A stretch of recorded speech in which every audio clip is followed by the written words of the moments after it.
अस्सलाम वालेकुम स्टूडेंट्स, क्या हाल है आपके। उम्मीद करता हूँ कि आप बिल्कुल ठीक ठाक होंगे। इस वीडियो में आपके साथ जो टॉपिक डिस्कस करने जा रहा हूँ वो इम्पोर्टेंट भी है और लेंथी भी है। सो लेंथी मींस के कोई 10 मिनट की वीडियो है।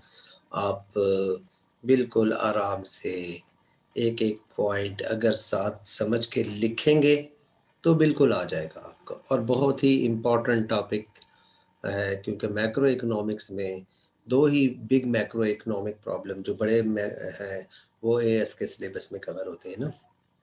एक इन्फ्लेशन और एक बैलेंस ऑफ पेमेंट गिवन है। तो इन्फ्लेशन का ये टॉपिक है, ये एक इंटीग्रल पार्ट भी है और बड़ा significant part of your syllabus भी है। क्या है जी कि कंसिक्वेंसेस ऑफ इन्फ्लेशन, इन्फ्लेशन का एज ए रिजल्ट कंसिक्वेंस क्या हो सकते हैं। सबसे पहला जो उसका वन पॉइंट, जो सबसे पहला पॉइंट है वो है reduction in net exports. Exports net exports होती हैं exports minus imports. This means कि when an economy is facing higher prices, inflation, this means the prices of exports for the foreigners are high, ज़्यादा हो जाती हैं तो हमारी exports क्या हो जाती हैं, कम हो जाती हैं जी। और क्या इंपोर्ट्स पे क्या इम्पेक्ट पड़ता है, इंपोर्ट ज़्यादा हो जाती हैं जी। आपसे वीडियो जो है वो पॉज करें और देखें क्या इंपोर्ट्स ज़्यादा होंगी या नहीं जी। इस तरह से है कि जब हमारी डोमेस्टिक इकोनॉमी में प्राइसेस ज़्यादा हों और इंपोर्ट यानी फॉरेनर मेड गुड्स जो है वो इतनी एक्सपेंसिव ना हुई हों, तो जो डोमेस्टिक इकोनॉमी के लोग हैं हम वो अपनी गुड्स पर इस्तेमाल नहीं करते क्योंकि वो महंगी हो गई होती है। तो इम्पोर्टेड गुड्स को ज़्यादा यूज़ करते हैं जिसकी वजह से इंपोर्ट्स क्या हो जाती हैं, इंक्रीज़ हो जाती हैं। और एग्रीगेट डिमांड का एक इम्पॉर्टेंट पार्ट भी नेट एक्सपोर्ट है, सी प्लस आई प्लस जी प्लस एक्स माइनस एम। तो एक्सपोर्ट्स अगर क्या हो रही हैं, कम हो रही हैं और इम्पोर्ट, तो नेट एक्सपोर्ट्स का ये जो फिगर है नेट एक्सपोर्ट्स का, ये क्या हो रहा है हमारे पास, वो कम हो रहा है। तो एग्रीगेट डिमांड्स भी इकोनॉमी में कम हो रही होती हैं और जब एग्रीगेट डिमांड कम हो जाती है तो वो एक और सीक्वेंस है, फिर हम बताते हैं। लेकिन इस वक्त क्या पढ़े हम, इन्फ्लेशन की रीज़न जो बनी, इन्फ्लेशन ने बेसिकली हमारी एक्सपोर्ट्स को कम किया और इंपोर्ट्स को ज़्यादा किया। देयरफॉर इन्फ्लेशन इग्नाइट कर रही है बैलेंस ऑफ पेमेंट के प्रॉब्लम को भी, क्योंकि अब इंपोर्ट्स ज़्यादा हो रही हैं और एक्सपोर्ट्स हो नहीं रही, तो गवर्नमेंट फॉरेन करेंसी कहाँ से लाएगी अपनी इंपोर्ट्स को फाइनेंस करने के लिए। सो एक एक्सटर्नल सेक्टर में प्रॉब्लम हुआ। फिर एक और रीज़न देख लेते हैं, मैंने सीक्वेंस में कुछ इस तरह से किया हुआ है। एक और रीज़न देख लेते हैं, सेकंड रीज़न मैं इसे कहता हूँ। फर्स्ट रीज़न तो एक्सपोर्ट वाली है कि an unplanned redistribution of income. अच्छा, अनप्लान्ड रीडिस्ट्रीब्यूशन ऑफ इनकम को इस तरह हो सकता है कि एक इकोनॉमी में कुछ ग्रुप इस तरह है। एक हो गए, मैं उसे कह सकता हूँ कि वो है लेंडर, पैसे उन्होंने दिए हुए हैं, बैंक्स वगैरह, सेवर जिन्होंने सेविंग्स की हैं, और दूसरे वो हैं जिन्होंने पैसे बारो किए हैं ना, बारोवर है। अब जब इन्फ्लेशन होती है तो ये बारोवर जो है, ये जब एक्चुअल अमाउंट लेंडर को वापस कर रहा होता है तो वो देखने में तो नोटों के हिसाब से तो पूरे होते हैं, बल्कि उसके ऊपर इंटरेस्ट भी पे हो रहा होता है। लेकिन इन रियल सेंस, रियल में वो बहुत कम अमाउंट दे रहा होता है जी। क्यों कम दे रहा होता है? क्योंकि जब इन्फ्लेशन होती है तो वो मनी की जो एक्चुअल वैल्यू है वो कम हुई होती है, ऑल्दो कि उस करेंसी नोट तो उतने ही पूरे होते हैं, यानी उसकी मनी वैल्यू और रियल वैल्यू में फ़र्क होता है। अब ये बोरोवर जो है, इस इन्फ्लेशन की वजह से उसको क्या हो गया, गेन, उसको तो फ़ायदा हो गया। और ये जो लेंडर है इसे क्या हो गया, लॉस, क्योंकि जो अमाउंट इसे मिली है वो एक्चुअली कम है रियल वैल्यू में। तो इस तरह जो इनकम डिस्ट्रीब्यूशन है, एक वो अनप्लैन्ड हो गई। अनप्लैन्ड मीन्स इस तरह से है कि जैसे अ, जब कोई भी गुड्स बनती है तो एक डिस्ट्रीब्यूशन उसमें जो इनकम है वो डिस्ट्रीब्यूट होती है 4 फैक्टर ऑफ प्रोडक्शन के बीच में। लेकिन इन्फ्लेशन ने वो डिस्ट्रीब्यूशन अनप्लान्ड कर दी, गलत कर दी एक तरह से। तो ये एक प्रॉब्लम, सेकंड प्रॉब्लम हमने डिस्कस किया। अब आ जाते हैं एक थर्ड प्रॉब्लम की तरफ। थर्ड जो है वो है मेन्यू कॉस्ट। मेन्यू कॉस्ट जब मैं पढ़ा रहा हूँ, ये एक और प्रॉब्लम या कंसीक्वेंस है, प्रॉब्लम नहीं है बल्कि इन्फ्लेशन की वजह से बिजनेसेस को एडिशनल लेबर और रिसोर्सेज डिवोट करने पड़ते हैं अपने मेन्यू को चेंज करने के लिए। देखिए बार कोड जो है, ये मैंने इसलिए बार कोड बहुत से बनाए हुए हैं कि इन पे प्राइसेस सेट हुई हुई हैं। अब आप देखेंगे कि ये बार कोड जो है वो दोबारा से जनरेट करने पड़ेंगे, जिसकी वजह से एडिशनल रिसोर्सेज जो है वो बिजनेसेस को एम्प्लॉय करना पड़ेंगे। ये भी एक टाइप ऑफ लॉस है। बल्कि बाज़ एक ऐसी प्रोडक्ट होती हैं वो लीगली उनको एडवर्टाइज़ करना पड़ता है before changing the prices. For example cigarettes हैं पाकिस्तान में या सीमेंट है, तो उन्हें पब्लिश, सीमेंट नहीं, सिर्फ़ सिगरेट्स ऐसा होता है जिनको लीगली पाकिस्तान में अगर आप उनकी प्राइसेस को ज़्यादा करना चाहें तो आप पहले बताते हैं न्यूज़पेपर के ज़रिए और मीडिया के ज़रिए कि हम ज़्यादा करना चाह रहे हैं।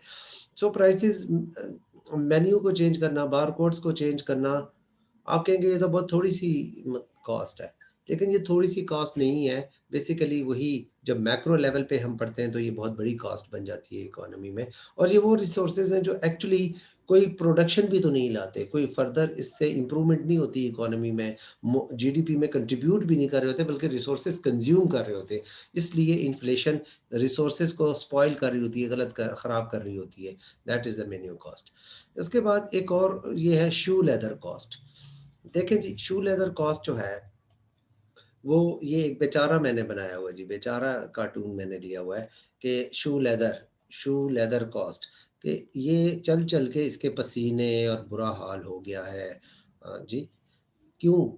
इसलिए कि जिन दिनों इन्फ्लेशन हो रही होगी उसको एक डर लग गया है कि उसकी जो मनी की वैल्यू है, लेट्स सपोज कि उसके पास 1 बिलियन है, ठीक है, एक अमीर आदमी है जी, बिल्कुल 1 बिलियन है, लेकिन इन्फ्लेशन हो गई 20%, तो उसके तो पैसे कितने रह गए? रियल टर्म्स में तो 80 लाख ही रह गए ना, 80 लाख। कौन 20 लाख उसका चोरी करके चला गया? जी, इसको ये डर है, इसीलिए ये रो रहा है और ये इधर भाग रहा है और उधर भाग रहा है कि ये पैसा जब इन्फ्लेशन होगी तो उम, देख नोट तो उतने ही पड़े होंगे लेकिन एक्चुअली उसकी वैल्यू जो है वो कम हो रही है। इसलिए वो क्या करेगा, एक फाइनेंशियल इंस्टीट्यूशन से दूसरे में एंटर होगा, यानी एक बैंक से दूसरे बैंक में जाएगा और वहाँ बेटर रिटर्न के लिए बार्गेन करेगा कि जी मुझे आप इन्फ्लेशन से प्लस जो है वो एडवांटेज दे दें, ताकि मेरी जो अमाउंट है वो फर्दर फॉल ना हो। अच्छा, वो इस एफर्ट्स को, जिसमें वो कैश अपने पास होल्ड करेगा और मूव करेगा from place 1 to place B, that effort is known as shoe leather cost. तो ये एक उम्मीद करता हूँ कि ये पॉइंट आपको समझ आ गया होगा। आ जाते हैं फिर एक और पॉइंट की तरफ, that is known as fiscal drag. देखिए फिस्कल ड्रैग इस तरह से है कि इकोनॉमी में जो टैक्स स्ट्रक्चर होते हैं हमारे पास, वो टैक्स ब्रैकेट्स की फॉर्म में होते हैं। यानी प्रोग्रेसिव टैक्सेशन में ये है कि रिचर जो है, अब ये जिसकी 1 लाख तक, ये पाकिस्तान का टैक्स सिस्टम से मैंने कुछ लिया हुआ है किसी से, ये कि जिसकी 1 लाख तक है तो उस पे कोई टैक्स नहीं है। जी, और उसके बाद क्या हो रहा है, as you are getting richer, peoples are getting richer, उनका जो टैक्स है, वो टैक्स रेट की बात कर रहे हैं, टैक्स रेट उनका क्या हो रहा है, वो हायर हो रहा होता है। जी, टैक्स रेट किस तरह हायर है? यहाँ देखेंगे आपके सिर्फ 10,000 इनकम और उसकी इंक्रीज हुई है तो उसका रेट ऑफ टैक्स जो है ना वो 0.5% तक चला गया है, यानी कुछ इंक्रीज हुआ। एंड बिल्कुल थोड़ी थोड़ी स्मॉल इंक्रीमेंट, 15,000 रुपये उसकी इनकम में इंक्रीज होने की वजह से उसका रेट ऑफ टैक्स 0.5% इंक्रीज हो गया। अब जिन दिनों में इन्फ्लेशन होती है, इन्फ्लेशन की वजह से जो एम्प्लॉयर है वो तनख्वाह को, सैलरीज को इंक्रीज करते रहते हैं, ताकि जो उनका एम्प्लॉई है, बल्कि एम्प्लॉई डिमांड करता है एम्प्लॉयर से कि आप हमारी सैलरी को इंक्रीज करें ताकि एटलीस्ट हम जो पुराना लिविंग स्टैंडर्ड है, जितनी गुड्स हम अपनी तनख्वाह से पहले बाय कर सकते थे उतने तो हम बाय करें ना। उस स्टैंडर्ड को मेंटेन करने के लिए उस स्टैंडर्ड को मेंटेन करने के लिए वो उनकी मनी वेजेस जो है वो ज़्यादा हो जाती हैं। मनी वेजेस ज़्यादा हो गई, लेट्स सपोज़ कि कोई एक था कोई पर्सन, वो 5% टैक्स पे कर रहा था जी, 5% टैक्स पे कर रहा था 2000। और ऐसे तो खैर इससे कोई फ़र्क नहीं पड़ेगा। मैं इस ब्रैकेट को ले रहा हूँ, ये वाला, ये वाली, यानी वो 5000 5% टैक्स पे कर रहा है इस वक़्त। ये वाला 5% और उसकी तनख्वाह 2 लाख से 3 लाख के बीच में है। अच्छा, अब क्या हो रहा है, जब इन्फ्लेशन हुई, इन्फ्लेशन की वजह से उसकी सैलरी जो है ना, वो थोड़ी-सी ज़्यादा करके 3.5 लाख कर दी गई है। ठीक है जी, 50,000 सैलरी इंक्रीज़ कर दी गई एंड ही इज़ हैप्पी कि इसकी वजह से मुझे यानी कंपनसेशन मिल गई। बट प्रॉब्लम ये हुआ कि अब उसको उसका जो रेट ऑफ टैक्स है वो 7.5% हो गया। मीन्स कि उसका लिविंग स्टैंडर्ड इम्प्रूव नहीं हुआ, इसके बावजूद उसे हायर रेट ऑफ टैक्स पे करना पड़ गया। तो ये जो टैक्स ब्रैकेट्स हैं, इसकी वजह से जो एक कॉस्ट बेयर करनी पड़ रही है, वो यानी वेज अर्नर को करनी पड़ रही है। उसकी वेजेस जो है वो अब टैक्स रेट ज़्यादा हो रहे हैं, उसको ज़्यादा टैक्स पे करना पड़ रहा है डिस्पाइट द फैक्ट दैट कि एक्चुअली उसकी कोई लिविंग स्टैंडर्ड इम्प्रूव नहीं हुआ, उसकी कोई सैलरी नहीं इंक्रीज़ हुई। तो ये बैड टैक्स सिस्टम को या इनएफिशिएंट टैक्स सिस्टम को भी रिप्रेजेंट करता है। यूजुअली तो इकोनॉमीज़ में ये होता है कि जब इन्फ्लेशन होती है तो टैक्स ब्रैकेट्स भी रिवाइज़ कर ली जाती हैं। लेकिन अगर टैक्स ब्रैकेट्स रिवाइज़ ना की जाए तो ये फिर अनजस्टिफाइड बर्डन जो है वो पड़ जाएगा सैलरीड क्लास के ऊपर, जिनके इस तरह से वो या तो ये नॉन सैलरीड का दिया हुआ है, लेकिन सैलरीड के लिए भी एग्ज़ाम्पल इसी तरह से ही होती है। अच्छा, उसके बाद आ जाती है एक और रीज़न जो देखते हैं हम, वो है डिस्करेजमेंट ऑफ इन्वेस्टमेंट। इन्वेस्टमेंट के दिनों में ये होता है कि अगर देखें, अगर कोई यूके का पर्सन पाकिस्तान में आकर, यूके गवर्नमेंट या यूरोपियन यूनियन के लोग जो है वो पाकिस्तान में आकर इन्वेस्टमेंट करना चाहते हैं। लेकिन पाकिस्तान में इन्वेस्टमेंट का अगर इन्फ्लेशन रेट काफ़ी हायर होंगे, तो वो प्रिडिक्ट ही नहीं कर सकेंगे कि एक्चुअली हमारा प्लांट जो है, उनका प्रोग्राम ये था कि वो $2 बिलियन का एक कार मैन्युफैक्चरिंग प्लांट पाकिस्तान में इंस्टॉल कर लें। लेकिन इन्फ्लेशन की वजह से वो एस्टैब्लिश नहीं कर सकते कि ये जो प्लांट है, पता नहीं वो 2 बिलियन में लगेगा, $3 बिलियन में लगेगा या इससे भी ज़्यादा में लगेगा। सो इसकी वजह से इन्वेस्टमेंट नहीं होती, बल्कि इन्वेस्टमेंट विथड्रॉ होती है।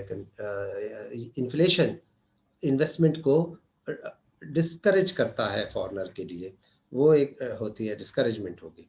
जी, अब उसके बाद आ जाता है जी इन्फ्लेशनरी नॉइज़। यहाँ बात कर रहे हैं इन्फ्लेशनरी नॉइज़ में, इस तरह से मैं बता रहा हूँ।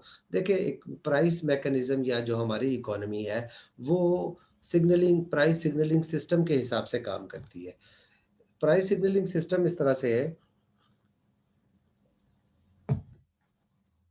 कि जिन दिनों में, यानी प्राइस जब ज़्यादा होती हैं, तो जो सप्लायर हैं, वो ये कंसीडर करते हैं कि हमारी गुड्स की डिमांड ज़्यादा हो रही है।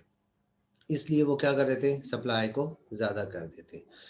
ठीक है? तो एक्चुअली ये डिमांड ज़्यादा ना हुई हो, बल्कि मनी की वैल्यू कम होने की वजह से प्राइसेज़ भी ज़्यादा होती हैं, यानी इन्फ्लेशन हो जाए, तो वो जो हमारा प्राइस सिग्नलिंग सिस्टम है इकोनॉमी का, जिसकी बेस पर रिसोर्सेज़ एलोकेट होते हैं।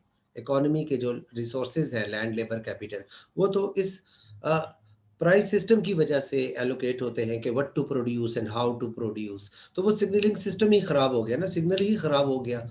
अब एक रॉन्ग सिग्नल जा रहा है। नॉइज़ का मतलब होता है कि इस टाइप का शोर के जिसकी वजह से आप एक्चुअल बात ना सुन सकें, दैट इज़ नॉइज़। इसी तरह इकोनॉमी में जो इन्फ्लेशन है वो भी एक नॉइज़ क्रिएट कर देती है और रिसोर्सेज़ फिर रॉन्ग एलोकेट होते हैं। ये रीज़न भी हमने डिस्कस कर ली। अब एक और रीज़न जो है वो डिस्कस करते हैं, वो है इन्फ्लेशन कॉज़िंग इन्फ्लेशन। देखें, एक दफ़ा इन्फ्लेशन हो जाए, मीन्स के प्राइसेस क्या हो जाएँ, हाई हो जाए। ज़रा साथ रहिएगा प्लीज़। ये देखिएगा, राइज़िंग प्राइसेस, प्राइस ज़्यादा हो जाए। जब प्राइसेस ज़्यादा हो जाएँगी, तो बिज़नेसेस की cost of doing business, cost of production increase हो जाएगी और वो अपनी इस एडिशनल कॉस्ट को बेयर करने के लिए वो क्या करेंगे, एडिशनल कॉस्ट को, तो वो प्राइस ज़्यादा कर देंगे। मैं ज़रा यहाँ से आता हूँ कि सबसे पहले इन्फ्लेशन हुई, जिसकी वजह से ट्रेड यूनियंस वगैरह ने ये डिमांड किया ट्रेड यूनियंस की बात कर रहा हूँ, एम्प्लॉइज़ ने ये डिमांड किया कि जी हमें वेजेस ज़्यादा दे दें आप। जी, जब वेजेस ज़्यादा हो जाएँगी, यानी वेज राइज़ करेंगी, तो उसकी वजह से बिज़नेस की कॉस्ट इंक्रीज़ हो जाएगी। जब कॉस्ट इंक्रीज़ हो जाएगी, तो ये प्राइस जो है वो राइज़ हो जाएँगी।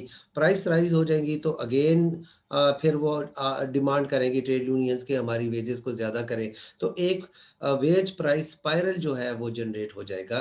जिसे कहते हैं वेज, पहले वेज आपने ज़्यादा की, फिर उसकी वजह से बिज़नेसेस को अपनी कॉस्ट कवर करने के लिए प्राइसेस को अप करना पड़ा, और प्राइसेस को अप की तो फिर वेज ज़्यादा की। तो इस तरह से एक दफ़ा इन्फ्लेशन हो जाए तो ये एक स्पाइरल कंटिन्यू चलता रहता है, that is known as wage price spiral. जी, काफ़ी सारे पॉइंट्स को इस वीडियो में मैंने डिस्कस किए, जिनमें से menu cost, shoe leather cost, fiscal drag, exports की रिडक्शन, इन्वेस्टमेंट जो है उसके लिए गुड अपॉर्च्युनिटी ना होना, द डिफरेंस बिटवीन जो चेंजेस हमारे पास आती हैं, ये सब मैंने आपके साथ डिस्कस की। उम्मीद करता हूँ कि आपको समझ आई होगी, और इनमें अगर कोई पॉइंट आप समझते हैं ना कि आपको बहुत अच्छे तरीके से नहीं उनका पता चला, तो ये तो वीडियो है। शीट के पीछे ले जाएँ, दोबारा से जो है वो शुरू हो जाएँगे। जी, टेक्नोलॉजी है, और आप इस टेक्नोलॉजी का एडवांटेज उठा सकते हैं, क्योंकि आप टेक्नोलॉजी का एडवांटेज और एंटरटेनमेंट के लिए भी यूज़ करते हैं, बट एजुकेशन के लिए यूज़ करें, तो ये आपकी ग्रोथ के लिए और हम सबकी ग्रोथ के लिए जो है बहुत इम्पोर्टेंट हो जाएगा। Thank you very much. एक और वीडियो में फिर मुलाकात करते हैं। उस वक़्त तक के लिए अल्लाह हाफ़िज़।